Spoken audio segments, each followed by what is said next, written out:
are the Sony WH1000XM3 or WH1000X Mark III. So instead of calling it this weird name the entire video, I'm going to refer to them as the XM3s from this point out, and you guys are just going to have to get on board with that. So these are the latest active noise cancelling headphones from Sony. Now, I am going to be traveling a little bit coming up, and I actually don't have my Bose QC35s anymore. I gave them to another family member, and I just really don't need it that much, so I haven't bothered. But now that I'm going to be traveling, I kind of want some, so I decided to buy these and the Bose 700 as well. That'll be a separate video. Be sure to subscribe if you want to check that out. It'll be out in a couple days. So these are the WH1000XM3s.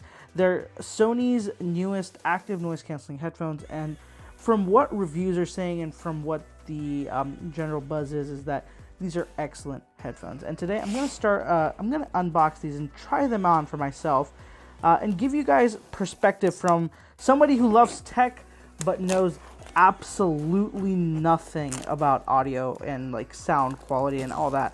What I know is if something sounds good to me and if it's comfortable. And those are the two factors I'm going to be judging it on. And I think those are the two factors almost everyone else is going to judge them on as well, unless you're a huge audio buff, which I really don't think most people who buy this are. So if you guys don't know what active noise cancelling headphones are, they're this special kind of headphone that will isolate you from any other audio in your surroundings. So it's kind of like how would I put this? It's kind of like sound deadening around you. So you don't hear anything around you. It's just your music, your audio, or even if you don't want to listen to anything, it just cuts out everything else. So these are incredibly helpful, especially when you're traveling. Like on airplanes when there's a lot of noise from the engine. There's especially, when you're going on, say, something like a train, a bus, there's a lot of noise, and sometimes you just don't want to hear that. You want to be isolated in your own world, and active noise canceling headphones serve that purpose. So the XM3s come with, it's a pretty simple little box. You got the little flap here, you got instruction manual, and you got the main headphones in a really nice case. So this is a kind of cloth finish case here. Looks nice. It has a little, net in the back, to hold in your cable, your charging cables, or whatever you want. Very helpful. There's a loop for a carabiner. And these have this rose gold finish here, which I'm not very sure about. I don't know why they went with that accent, but it is what it is. So let's open these up. And there we are. Looks really nice. One of the things I love about these is this very simple, very clean design. It looks absolutely incredible. It looks so simple and neat. I love that about it. I really prefer designs like this. They look nice. They just, in my opinion, are the way to go when it comes to headphones, because you don't want them to be very obvious. I mean, there are over-the-ear headphones, so it's just going to be that way. But let's see what else is in the carrying case. You get your airplane adapter, which is incredibly helpful because if you want to listen to audio on an airplane, you're going to need this. What else we got in here? We got a USB 3.5 to 3.5, a audio 3.5 millimeter to 3.5 millimeter jack for, I guess, oh yeah, I mean, I was going to say, who even needs these anymore, but these are, of course, if you have phones that still have the headphone jack, which I really don't know how many are even left now, and for flights mostly. So when you want to connect these on an airplane, that's what these are for. And finally, a USB-C charging cable. This is like 3 inches, very tiny, not really helpful. So let me zoom in here. You got a little paper in here, which is, let me pull this out. It just demonstrates the way that the headphones are going to go back into the case, and also this little diagram here is is showing you all the functions. So if you tap in the middle, it's play, pause, pick up your phone, etc. If you slide up, volume up, slide down, volume down. Slide towards the back is going to be rewinding your track, and slide to the right is forwarding your track. So pretty simple there. Let me pair these up. So let me, actually before I do that, let me just show you guys a little bit closer. So everything, most of the buttons and everything are on the left side right here. If my camera will focus, yeah, there you go. You guys can see that. You've got the ambient noise, so you can turn that on or off. So this is what will cut out the noise from the surroundings. You got the power button, and of course you got the 3.5 millimeter headphone jack connection. And on the other side, nothing else, just the USB-C charger. So that's very simple, very nice. The design, as I said, matte finish black. It's got these little vents at the top. They look really cool. They've got this accent trim around them. Overall, as I said, I am a big fan of the design of this. I like these way better than the Bose QC35 II and the Bose 700, purely on a design standpoint. So let me pair these up. I'll show you the pairing process, and I'll also give you my first impressions. All right, so let's start pairing these up, and the first thing you want to do is download the Sony headphone app. You don't have to, but it will be the best, since I understand that you can only get like a lot of these features of these headphones through the app. So let me open these up and hit agree, and I've also hit the power button on my headphones. Let me hold it down. There we go. We got the blue light flashing there. And let me go back to the app, hit next, agree to the terms, okay, allow, let's see.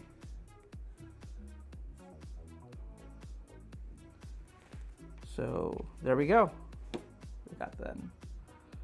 And select an accessory, so it's gonna load up in here.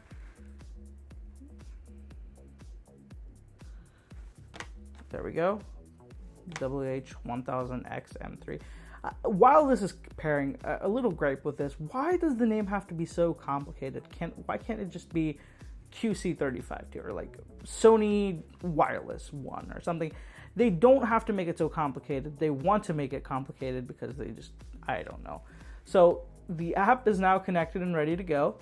We're gonna close this up, and so there is a bunch of options here. So the one thing that's cool is that if you want, you can have adaptive sound control on. And here you go. You guys can just read exactly what it is.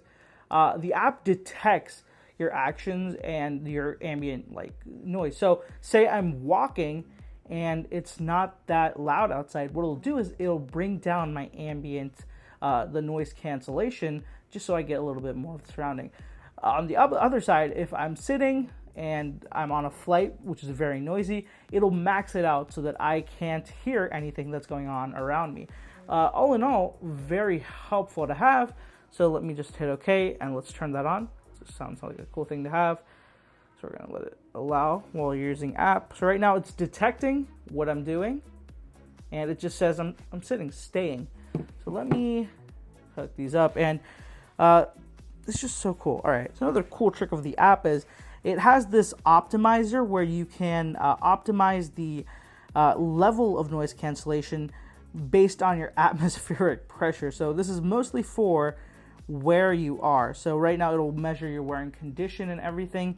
It's kind of read the environment, and then it'll be able to say, figure out what is the best level to give you. So if say you get onto a flight, you run this, it'll give you the best possible options and settings in that. They just have so much tinkering you can do in here. I don't really know if people are going to do this on a regular often. They're just going to set it up and leave it as is, but there's so many cool features here. So there's another thing called sound position control, and this allows you to direct sound. So like if you like your sound to come from the front, you can have that from the front right, from the back. It's just kind of more control. And then surround, you can select the type of audio experience you like. If you like it arena, club, outdoor stage, concert hall, all these different sounds type of settings. And as I said, I'm not an audio expert, so I have no idea what these do. It's just something I'm gonna guess kind of changes the way your music will sound. So then there's these equalizer settings. They've named them mellow, relaxed vocal, treble boost, bass boost, speech, manual, custom, off. All right, I'm not gonna mess with any of that. And all of this just seems to be, all right, change function, cool. And oh, cool. All right, so you can automatically have it power off if it's not doing anything. So right now it's set to 5 minutes. I think that's perfect. 5 minutes, I'm not really listening to something, you can turn it off. And yeah, that's about it for the app. So what I'm going to do real quick is have a quick listen to these and figure out what's going on and how the experience of this app, of these headphones are compared to my QC35s. Alright guys, I spent the last couple minutes listening to a couple different types of songs, some with vocal, some with bass, some with just music, and I'm not very good with my audio terms. I have no idea what mid-range and high range and low range, I have no idea what any of that means. What I know is bass. That's the only concept of audio I really understand. And bass is pretty heavy on this, and I love it. I love bass heavy earphones and headphones. I know a lot of people don't prefer it. I love them. I do like my bass.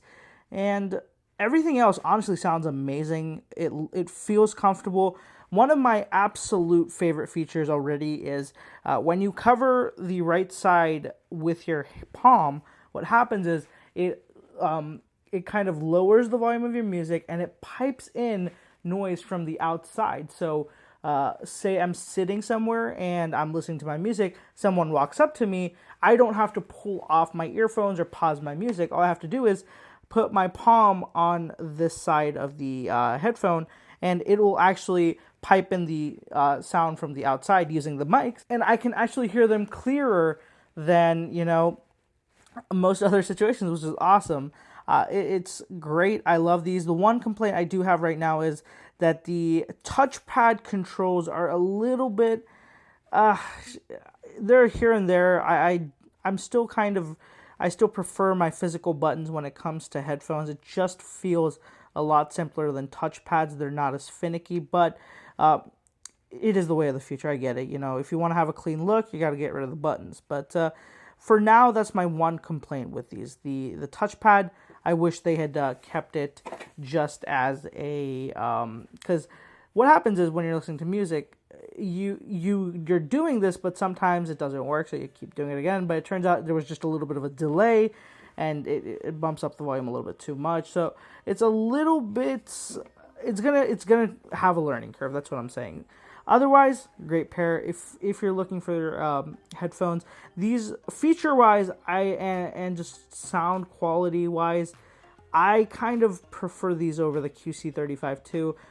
Initially speaking, just initial couple of minutes, I really can't tell the difference between comfort, but the QC35 IIs are the most comfortable headphones I've ever worn. Almost no other headphone I can wear for a couple of hours and still be okay with. I'm not even sure if this will be, but the QC35s are the most comfortable that I've ever worn. And not even the first gen. I tried out the first gen for a couple of weeks. It was not as comfortable as the second gen. I don't know what tweak or change they made with the second one, but it has been amazing. So that's it for this one, guys. If you have any questions about the Sony XM3s, let me know down in the comments below. I'll try to answer any questions I have. And, do remember, I'm not that good with audio. I just don't know my terms. So if you guys do understand audio and kind of dumb it down for me, I'd love to hear your thoughts on the Sonys versus the Bose and what you guys think is the better way to go here. Thank you so much for watching. I'll catch you in the next one.